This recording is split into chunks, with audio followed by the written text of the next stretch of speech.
Pemirsa, KPU Provinsi Maluku Utara resmi menetapkan dari 17 bakal calon DPRD RI, Dapil Malut dan 7 diantaranya memenuhi syarat dukungan, sedangkan 10 lainnya terancam gagal calon atau tidak memenuhi syarat dukungan.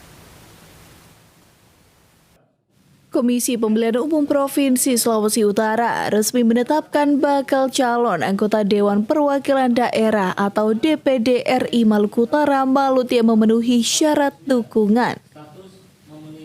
Hal ini disampaikan melalui rapat pleno rekapitulasi hasil verifikasi faktual syarat dukungan tahap ke-1 bakal calon anggota DPR RI Malut pada Rabu 1 Maret 2023.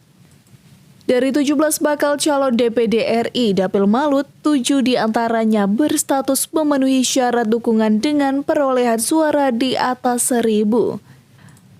Yakni Ergral Taliawo dengan hasil dukungan mencapai 1.402, disusul Sahrin Hamid 1.220, Rifai Umar 1.149, Rosiana Syarif 1.088, serta lainnya Hidayah M. Syah, Namto Roba, dan Iqbal Haji Dabit.